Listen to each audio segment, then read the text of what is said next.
My name is Nia. I am the person behind Mental Block. This series is for athletes to come on, current and former, to come on and tell their stories and kind of shed some light on athletes' mental health in the community. So today with me, I have Lacey. So Lacey, do you want to go ahead and introduce yourself to the people? Lacey Gathings, Greensboro, North Carolina, man. Me and Nia knew each other for a really long time now, so I'm very happy to be on the show, and I'm proud of it. So let's do it. Awesome. Let's get into it. So, if you want to just kind of tell us, like, how long have you been an athlete? Can you go into your background a little bit? Yeah, I've been like involved with sports as long as I can remember. I didn't make my first like official team until I was in middle school. Being a basketball player and everything. A lot of like sports and stuff just came pretty like natural and everything. But once like the older I got, I realized that the difference between like who was good and who wasn't was like what they did outside of practice and stuff like that. So around about 12, 13, that's when I really developed like the work habit for it, like getting up early mornings, staying out late nights, really trying to perfect the craft and really get better at it. Awesome. Okay. So, what is your definition of mental health? Mental health to me is really just like being emotionally aware, like mentally, emotionally aware. It's something that doesn't get talked about too much. Just like for young men in our community, like it's just something that's really not preached that much. So the fact that there's outlets and platforms like this where we can kind of speak on those topics, it's really huge and it's doing a lot of good for the community. Okay. So, with that, you did say that men's mental health is not really preached about, especially in the athletic community. So that goes into our next question. So, why do you think athletes' mental health is overlooked? I believe that our mental health is overlooked just for the simple fact that a lot of in almost every sport, like it's kind of preached like be tough, like play through it, fight through it, that type of thing. You just kind of develop like an exterior, like I'm not gonna speak too much. I'm not gonna complain. Like I'm gonna just do what I gotta do and just keep moving forward. So I think it's just like just the culture of sports in general. Like you want to be out there playing and participating, and part of what comes with that is playing through a few minor injuries, bumps, bruises, things like that. Okay, speaking of injuries, wow, you're doing so good. Speaking of injuries, so I know that you did have one. You tore your Achilles, right? Right. Okay. So how did that impact your mental health? It was a lot of dark days. I can't even lie. It was a lot of a lot of me wondering like, what I did to deserve that. And, it being my freshman year in college and everything, it was like literally in the instant, like everything that I had worked for up to that point was kind of like snatched away from me. It was about an 8-9 month recovery. So like it was tough. It was tough. I had to like relearn how to walk again and everything. And it was some really dark days where I really just didn't want to be bothered. Like I didn't really speak to family or anything like that much. Like I was just kind of going through it like on my own by choice and feeling like, I really didn't have much to offer like people around me because like I was injured and I'm on crutches and everything. So I couldn't do nothing to help my team. And, that's like, as an athlete, you kind of place your identity in like being a part of the team and what you can do for the team. So. Identity, that's a good one. That was not even on here, but your identity, how was that overcoming the injury? Like, how are you able to finally be like, yes, I love basketball, but like, it's not necessarily who I am as a person? How was that transition? Honestly, it was really what made the vision of everything a little clearer and like much bigger to me was honestly me having my daughter. When she was born while I was still injured and recovering. So not only did I not have basketball, like I gained her as well, and like basketball wasn't really important in those moments. Like it was about her and facilitating her growth and being there for her and everything. So like once I did come back from injury, like my love for the game is like forever. It's eternal. But, I started to kind of think about like, well, I had to go 8 months without the game, like the longest I ever went ever in my life. So I kind of had to like look at myself as something different. Like I'm not Lacey a basketball player right now because I'm not playing basketball. So who am I?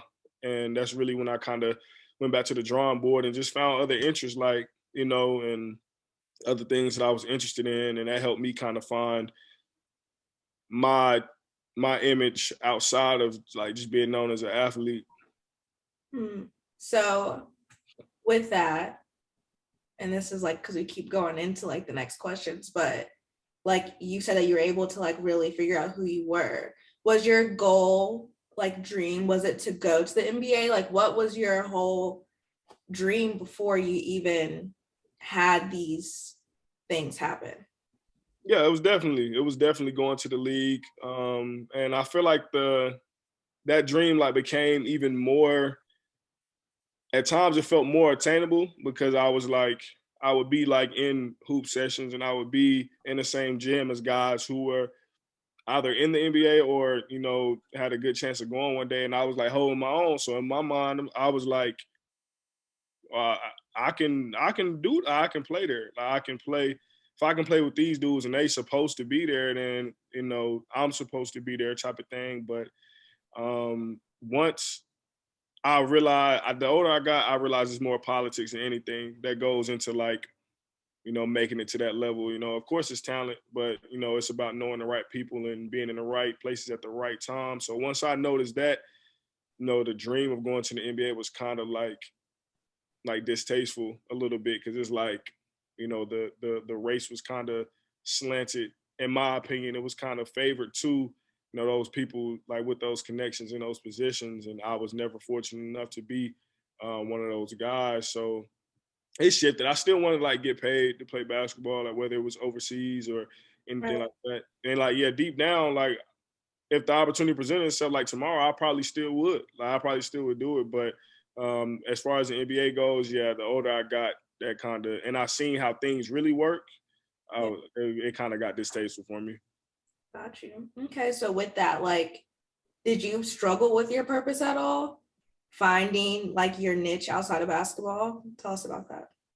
Definitely, definitely, man. Growing up, like as a basketball player, it's like NBA or die. Like if I don't make it to the NBA, then I wasted like all this time, like majority of my life working towards this, and it didn't work out. So it was definitely, and a lot of guys can relate. Like it was definitely a lot of wondering, like, well, like basketball is kind of all I've ever done. Like so, if it don't work out, like what am I gonna do now? Type of thing, and that's really where honestly just prayer. Like prayer comes in and just like honesty, self accountability. Like I really had to sit down and like I made a list. Like, I wrote it on paper. Like, what do I like to do? Like, I like to do X, Y, Z. I like to be a part of X, Y, Z. And, that kind of helped me formulate, well, these are things that I wouldn't mind doing as well. Like, as opposed to like the NBA or whatever. And really just like,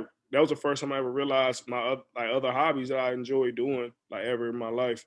Hmm. Okay. So, was there ever anything that happened in your basketball career? It could be the injury, it could be something else that impacted the way you viewed your emotional and mental health. Definitely. That I would say that my injury probably was the biggest part, but like yeah, just speaking on my injury, like when I got injured, I tore my Achilles and I was kind of like just sitting on the ground and felt like a really bad twisting the ankle. So I kind of like sat there for a second, tried to get up and walk it off, but of course that didn't, go as planned. And I just remember I hopped on one foot to my coach and um he like I'm looking at him like, something is visibly wrong. And maybe it's just me. Like maybe I'm just like I'm just more of an emotional person, but like he didn't, I emotionally he was just kind of like, what's wrong? Are you all right? And I was like, nah, I'm not good. And he was like, well, go in the training room. And then he just like subbed somebody else in for me, and the game just kept going. And of course, I didn't want the whole world to stop because I had got injured, but like I I felt like if it was me, if the roles was reversed, I would have been a little bit more compassionate in that, moment, especially like, something like a torn Achilles, which is difficult to come back from. So it was like little moments like that where, I kind of realized like, it's very rare that you come across a coach or organization that like really cares about you like as the person. Like even once you're not putting up numbers and wearing this jersey, they're still gonna check in, they're still gonna reach out, they're still gonna care about you. Like it's rare that you find like a situation like that. And, it's very few and far between. Mm. No, that's very true. I think that's a really big thing now that's being talked about, is that athletes are looked at as these like pawns or like pieces of a game, and instead of like actual human beings. So like, when do we actually take the time to like check in on them and their mental and emotional health? So no, that's I can definitely see how that probably made you be like, damn, Yeah, like exactly. yeah. Exactly. So I can understand that. So is there anything that you've taken from your athletic career that you like implement into your daily life? Yeah, just like work ethic, I know the work habits, and really like understanding that everything comes with like a certain level of work with it, and the camaraderie of it. Like most of my friends, like the people that I'm close to now, like my brothers, like my family, I met them through basketball or in a sport environment of somehow. So I definitely I wouldn't change nothing about like the connections and everything that I made like through the game because like I said, a lot of those guys are my closest friends. And like something that I take with me every day is just like basketball taught me that I could really like focus in on something and really lock in on something and really like give it everything I had. Like that was something that I might not have learned if it wasn't for that, or if it wasn't for me chasing that every day. Like it showed me kind of what I was made of a lot of times, even as a younger kid. So, when I grew up and became like a young man, it was like I know I'm capable of locking in because I did it like more than half my life. I did it. Mm, okay.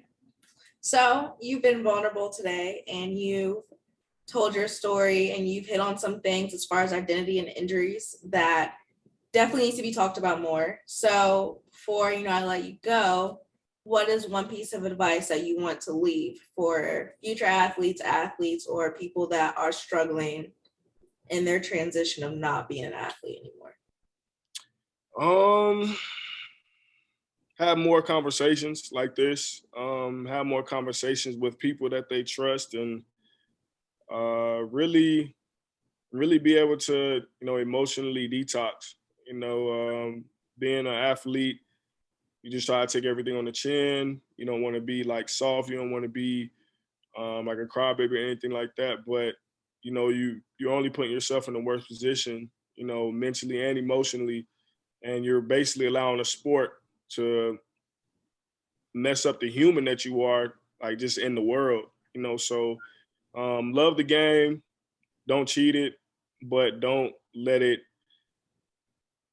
affect the son you are, the daughter you are, like the boyfriend, girlfriend you are, the friend you are, like the follower of Christ you are. Don't let it affect those things when your coach is not playing you for like, and you don't know why, and you're doing everything like when things just aren't going your way, everything like that. Like keep everything in its place, and just have fun with it, enjoy it, because everybody has to hang them up one day, and you don't want to look back and wish that you would have enjoyed it more, or just had more fun with it. Like it's all about just the love of it. That's the essence of the game. It's the love. So just keep everything in its place, and make sure that you value these types of conversations and people that are willing to have them with you. Awesome. Lacey, I'm so proud of you and your growth. I can see it. Like you said, we've known each other for a very, very long time. So I'm proud of you, and I thank you for being vulnerable and coming on here and touching on things that need to be talked about. So that's it for today. Thank you again, Lacey.